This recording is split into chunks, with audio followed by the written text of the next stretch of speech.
Assalamualaikum warahmatullahi wabarakatuh. Salam soliditas dan solidaritas, salam perjuangan, berserikat, kuat dan bermartabat. Jumpa lagi dengan media informasi PUK, SPKP, SPSI, PTNK Indonesia, yang mana hari ini hari Minggu tanggal 28 Januari tahun 2024.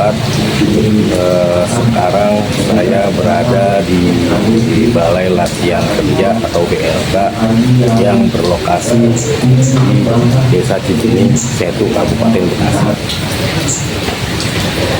di mana hari ini kami sedang melaksanakan agenda yaitu pembekalan PKB yang memang untuk masa berlakunya PKB PUK, SPKP, SPSI, PTNK itu sendiri yaitu dari tahun 2022 sampai tahun 2024, yang tepatnya di bulan Juli tahun 2024 itu berakhir. Jadi perlunya pembekalan kepada kawan-kawan tim perumus dari pimpinan cabang untuk memberikan pembekalan, dan dari bidang 2 agar lebih ada persiapan untuk menghadapi perundingan PKB. Dan saat ini kawan-kawan tim perumus dari PUK, SPKP, SPSI, PTNK Indonesia sedang melakukan pembekalan yang mana disampaikan dari pimpinan cabang yaitu Bung Herman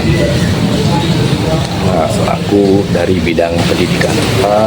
Mungkin kita langsung lihat saja kondisi yang ada di dalam saat ini yang sekarang sedang berlangsung, yaitu terkait pembekalan PKB. Baik, terima kasih. Assalamualaikum warahmatullahi wabarakatuh. Waalaikumsalam.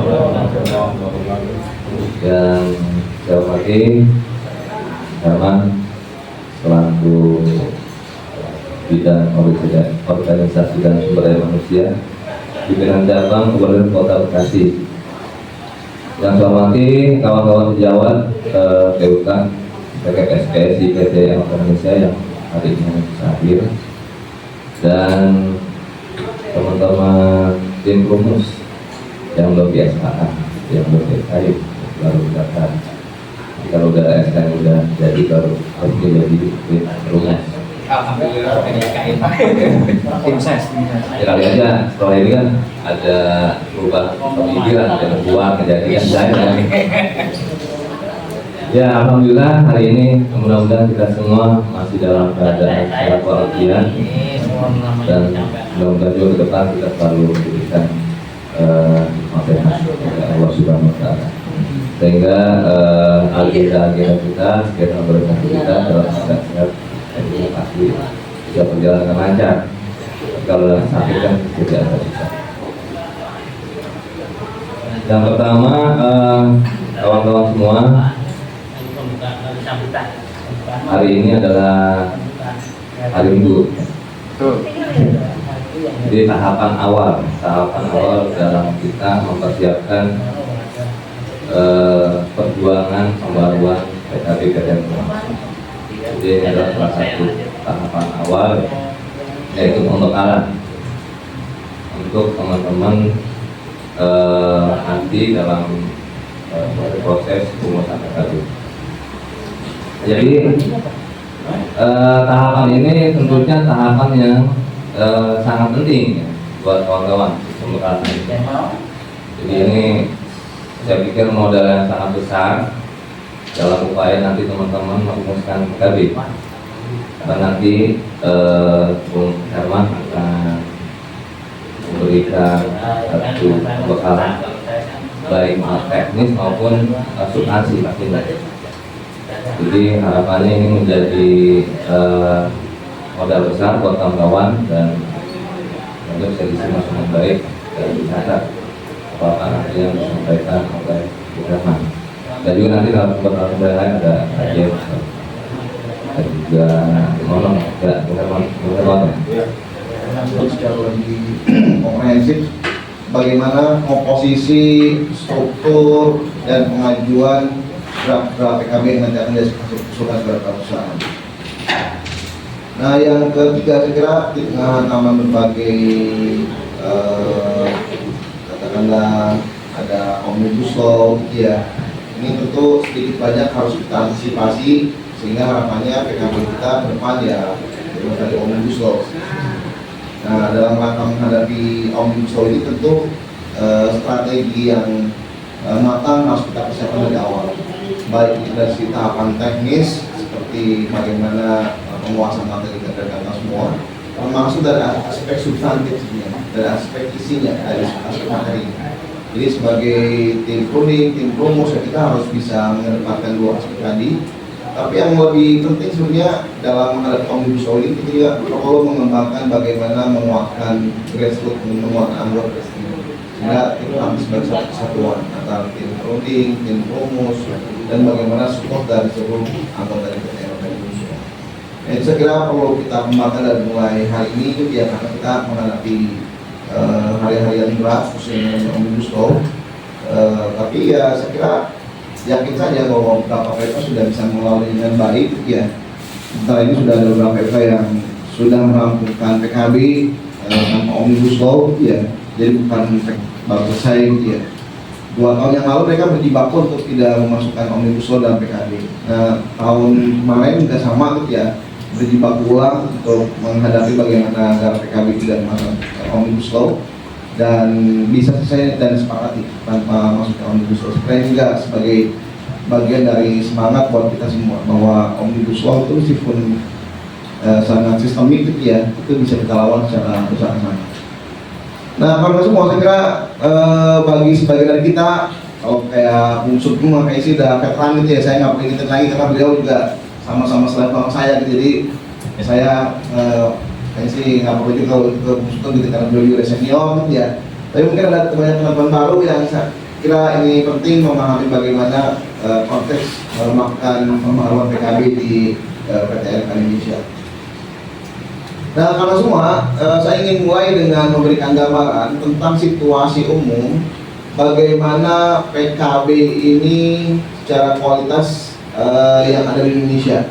Jadi kalau saya kumpulkan, setelah saya juga sebagai tim PKB Industri Org, ya, di Industri Org ada 11 federasi dengan industri yang beragam, dari mulai sektor tekstil, garment, kimia, kertas, tambangan, lalu ada metal ya.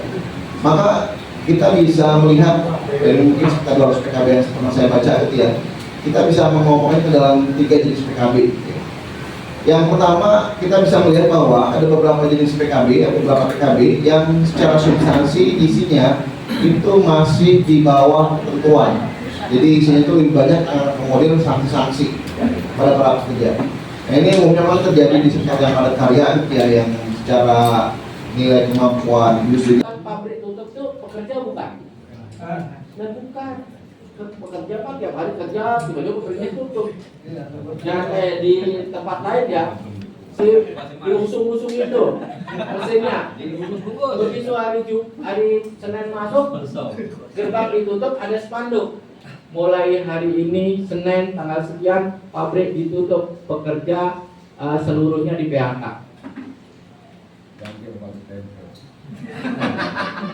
Jadi resiko tutupnya pabrik sekarang dibebankan kepada pekerja. Ya. Jadi mana di pekerja ya? Itu tadi pekerja itu yang harusnya dilindungi, sekarang negara udah nggak lindungi gitu ya. Bodo amat gitu dia. Nah, bodo amat. Undang-undang Cipta Kerja. Contohnya apa? Misalkan ada pengaturan sanksi PHK dan segala kompensasinya merujuk kepada peraturan perundang-undangan yang berlaku. Blek. Begitu undang-undangnya berubah, otomatis nggak? Otomatis. Itu yang dulu kita tidak sampai berpikir ke sana. Bahkan dulu sebelum ada Undang-Undang Cipta Kerja, kajian kita kalau lagi pembekalan PKB juga tidak sampai di sana sesungguhnya. Karena kita damai-damai saja gitu kan. Karena menganggap Jokowi baik. Sampai ya. Jadi nggak mungkin ada omnibus law. Jadi kita terhenyak lah setelah itu. Akhirnya kemudian apa? Kita harus sekali lagi perjuangan serikat pekerja hari ini cukup berat dan ke depan mungkin cukup berat sepanjang undang-undang ini kemudian gagal kita perbaiki. Ya, sekarang kan kita sedang upaya tadi beberapa hal yang akan kita mintakan uji materinya kepada Mahkamah Konstitusi. Nah, kita sekarang ngomongin norma ketenagakerjaan secara khusus.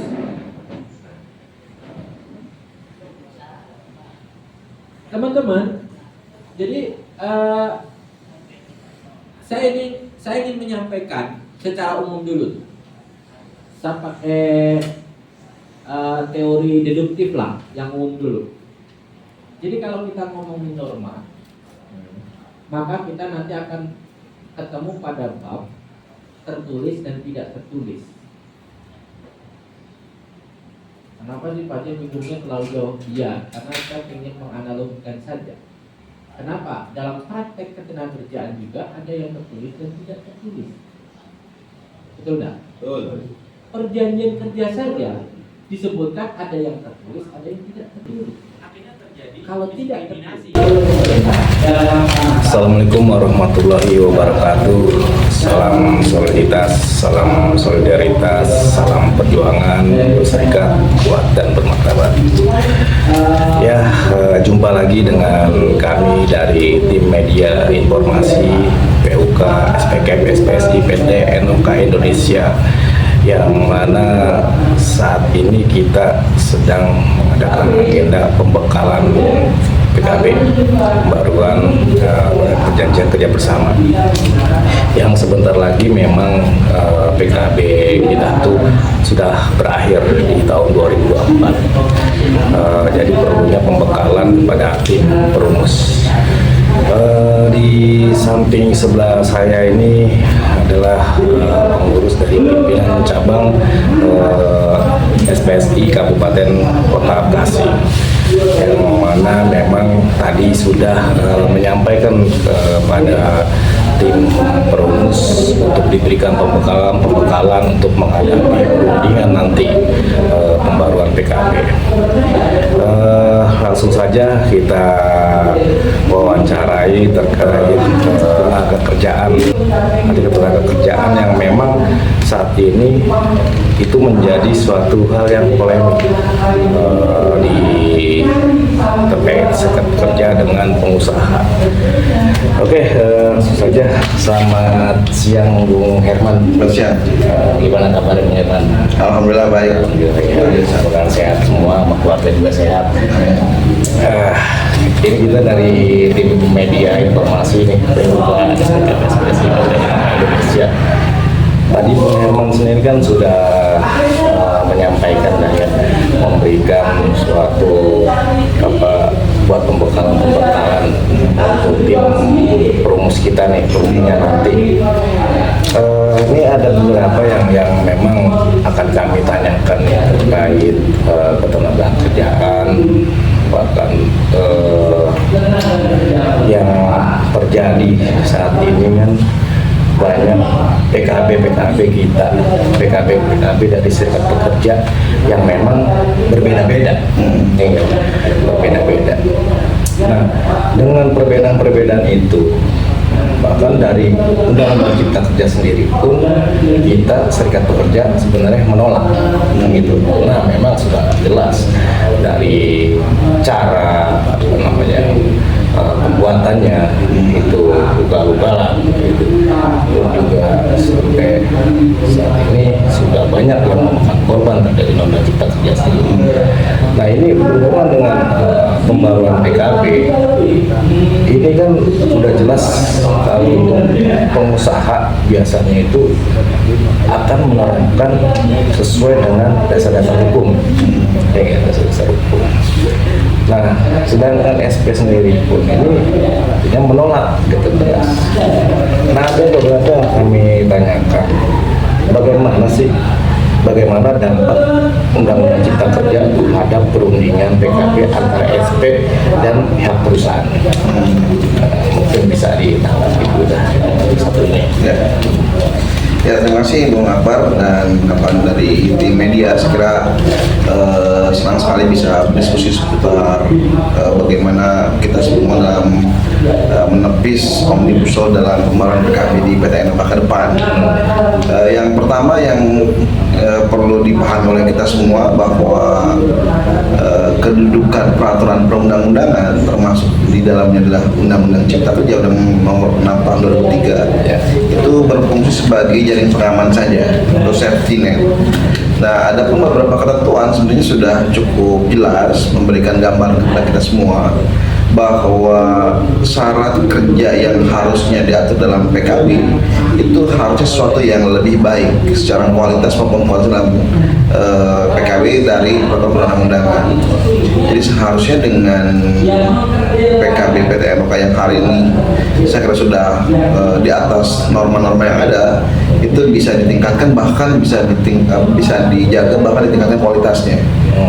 Nah, yang kedua, saya kira juga beberapa kali pemerintah sudah tegas juga menyampaikan secara tertulis bahwa kalau di sebuah perusahaan sudah punya PKB dan PKB sudah lebih baik, maka hadirnya Undang-Undang Cipta Kerja tidak boleh menggradasi atau menurunkan kualitas PKB yang sudah lebih baik tersebut. Bahkan kalau kondisi perusahaan memungkinkan, justru harusnya bisa lebih ditingkatkan kualitasnya. Begitu, Mbak.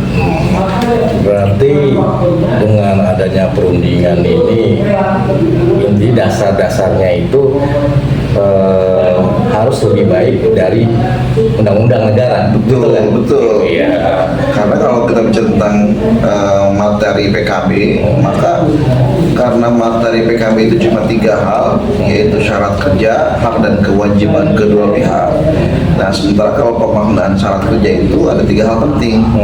Yang pertama, syarat kerja itu mengatur yang belum diatur oleh undang-undang. Yang kedua, mengatur lebih baik daripada undang-undang. Dan yang ketiga, mengatur perincian dari peraturan perundang-undangan. Jadi saya kira tidak ada alasan bahwa PKB di PT NOK itu harus turun mengikuti Undang-Undang Cipta Kerja. Justru harusnya bisa dipertahankan dan ditingkatkan kualitasnya.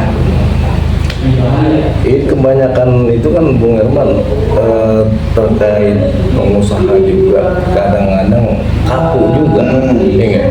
Ketika pemerintah sudah mengesahkan terkait undang-undang tersebut, dia harus segera meneruskan ke dalam PKB. Sedangkan tadi yang Bung Herman sendiri sudah memberikan infonya bahwa undang-undang PKB itu harus di atas undang-undang negara. Berarti kita harus punya ada gagasan, gagasan dari draftnya SP dan draftnya perusahaan untuk memberikan kesejahteraan kepada karyawan, gitu ya. Cuma kebanyakan kan dari sinilah yang munculnya jadi disharmonis terkait ego perusahaan yang memang dia cuma mengacu kepada undang-undang tersebut, gitu. Jadi ketika mereka undang-undang itu begitu kuat untuk dimasukkan, sedangkan di SP sendiri pun menolaknya, itu jadi ada hubungan jadi disharmonis ya. Harus terciptanya harmonis, tetap memunculkan gagasan-gagasan berarti agar yang penting dasarnya itu undang-undang negara, gitu ya. Harus lebih baik dah, gitu ya.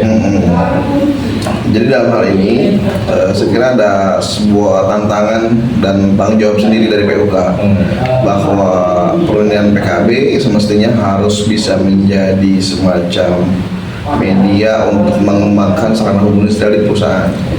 Yang dimaksud mengembangkan ini dalam artian seharusnya PKB itu bisa kita manfaatkan untuk mendorong kenaikan tingkat produktivitas yang cukup tinggi di perusahaan, yang pada akhirnya perusahaan dengan sendiri mengabaikan adanya Omnibus Law, karena dengan peningkatan produktivitas yang terjadi itu dirasa lebih signifikan dampaknya bagi perusahaan dibanding perusahaan mau memaksakan omnibus law. Nah, dalam seminar kita yang terakhir bahkan ada satu perusahaan yang secara terus terang bahwa dengan upah yang tinggi itu bukan menjadi persoalan yang mendasar bagi perusahaan sepanjang memang diikuti oleh tingkat protes yang tinggi. Oleh karena itu tadi saya sampaikan dalam pembekalan kepada tim rumus bahwa sebaiknya di luar hal-hal yang kita akan mintakan ke perusahaan, baik itu dalam bentuk perlindungan, baik dalam bentuk kesejahteraan, juga jangan lupakan juga bagaimana sebagai pekerja kita memberikan kontribusi kepada perusahaan, ya produktivitas, menjaga disiplin dan sebagainya. Itu sebagai kontribusi kita sehingga pada akhirnya perusahaan juga mengerti bahwa seharusnya PKB yang diterapkan tidak lagi mengikuti omnibus law atau undang-undang cipta kerja. Justru harusnya bisa lebih baik lagi kualitasnya dibandingkan dengan PKB yang hari ini masih ada. Harus seimbang berarti lah. Ya, Seimbang, betul. ya, hak dan kewajiban itu harus seimbang berarti. Dan jangan lupa mungkin perlu komunikasi juga nih untuk Betul. tim berunding kepada pimpinan cabang, ya kan? Betul. Ya itu salah satunya pembekalan ini nih, Betul. ya kan, bener kan? Ya, kan? Jadi jangan main nyelonong aja kan gitu, namanya struktural kita ikutin gitu. Intinya sebelum melakukan perundingan kita harus siapkan dahulu, rasanya seperti itu, Bung. Ya. Oke, terima kasih Bung Herman. Nih ada satu lagi pertanyaan dari kita nih. Untuk langkah-langkahnya seperti apa saja sih yang diambil dari tim perunding nih apabila pihak perusahaan memaksakan undang-undang cipta kerja, Bung, dalam perundingan PKB. Kadang-kadang kan dia keras juga nih. Yang itu yang tadi saya bilang tuh, ya kan? Saking karena memang didorongnya sama pemerintah kan gitu, ada undang-undang nih, ya kan? Akhirnya dia punya dasar, ya kita dipaksa sih ikut, ya. Sedangkan kita sendiri pun udah menolak tahu adanya degradasi tersebut, artinya pelemahan dari secara perlindungan kita, ya, yang mudahnya ter-PHK gitu ya, Bung, ya. Gimana Bung Herman itu? Ya saya kira sih mungkin ya perusahaan harus mempertimbangkan ulang ya pada saat perusahaan akan mencoba menerapkan undang-undang cipta kerja. Mungkin perlu dipertimbangkan bagaimana dampaknya baik terhadap psikologi pekerja di NOK maupun terhadap keberlangsungan perusahaan.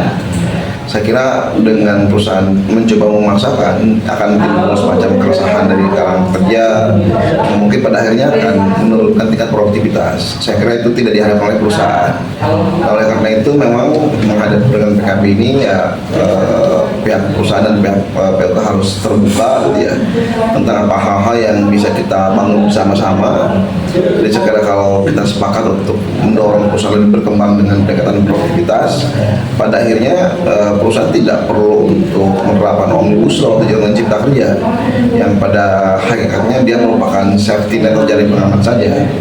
Jadi memang harus dibangun semacam hubungan yang baik, sebuah trust antara PLK dengan manajemen bahwa kita semua sama-sama berjuang buat perusahaan, sama-sama berjuang untuk memajukan perusahaan, tapi di sisi yang lain juga sama-sama sepakat untuk meningkatkan kesejahteraan para pekerja di PT NOK. Salah satunya dengan tidak menggunakan omnibus law dalam PKB. Saya kira seperti itu. Termasuk dibangun forum-forum untuk komunikasi gitu ya. Pihak manajemen dengan pekerja itu penting benar ya. Betul. Sekarang itu yang harus dilakukan oleh kita semua. Betul. Jadi gini kawan-kawan, tadi apa yang sudah disampaikan oleh Bung Herman terkait pertanyaan-pertanyaan tersebut. Jadi pada intinya komunikasi jangan pernah hilang, seperti itu. Karena SP sendiri pun, serikat pekerja pun adalah perwakilan dari karyawan anggota. Jadi alangkah baiknya itu dipertemukan entah itu sebulan sekali gitu, dengan manajemen biar ada keluhan-keluhan masing-masing gitu. Keluhan mungkin dari perusahaan seperti apa, keluhan dari si pekerja itu seperti apa, nanti bisa disampaikan di situ dan itu akan menjadikan mencari solusi-solusinya. Jadi jangan sampai ini ugal-ugalan nih, kita merasa SP sendiri pun serikat pekerja merasa kita ada perlindungan gitu, jadinya seenak-seenaknya aja, sedangkan perusahaan sendiri pun punya juga, intinya punya ada kayak peningkatan pengembangan perusahaan buat si karyawan tersebut dan si perusahaan. Jadi intinya perusahaan punya hak, kita juga punya hak ya Bung ya. Jadi alangkah baiknya komunikasi itu dilakukan, jadi buat supaya ada solusinya. Jadi tapi kalau dengan komunikasi ini kan jadi lebih paham gitu. Jadi jangan sampai Undang-Undang Cipta Kerja pun dilakukan gitu ya Bu ya. Ya demikian wawancara kami dari media informasi PUK STKM SPSI PT Enok Indonesia. Terima kasih. Assalamualaikum warahmatullahi wabarakatuh. Waalaikumsalam warahmatullahi wabarakatuh. Itu sistematika hampir sama semua. Nah, bagaimana sistematikanya? Itu dimulai dengan mukadimah gitu ya. Ada pihak-pihak yang membuat KKB, ada bab umum, ada bab hubungan kerja, bab hari kerja jam kerja, bab pembebasan dari kewajiban untuk bekerja, bab K3, jam sosial kesejahteraan, ada program peningkatan keterampilan, ada bab tata tertib kerja, ada penyesuaian PHK, masa berlaku dan kita menutup.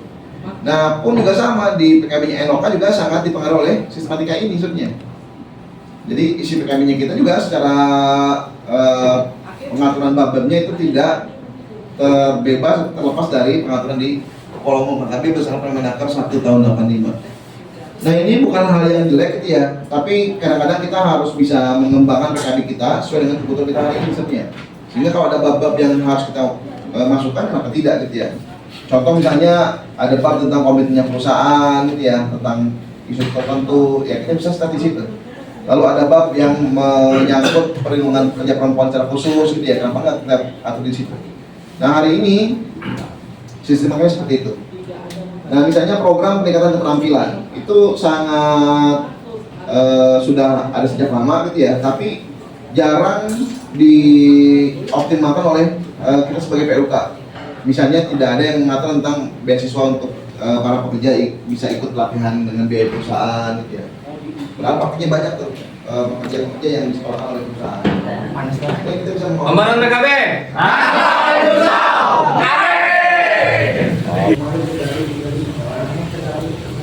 Alhamdulillah akhirnya kita sudah di ujung akhir dari acara ataupun agenda liputan dari mediasi media informasi.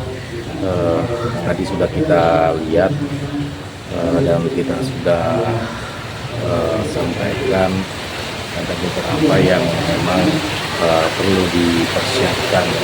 Semoga dengan bekal-bekal yang sudah diberikan dari narasumber dari narasumber terkait pimpinan cabang itu bisa bermanfaat di dalam perundingan nanti. Demikian informasi dari saya, tim mediasi. Semoga kedepannya mediasi bisa memberikan informasi-informasi yang bermanfaat. Salam soliditas dan solidaritas, salam perjuangan berserikat kuatkan.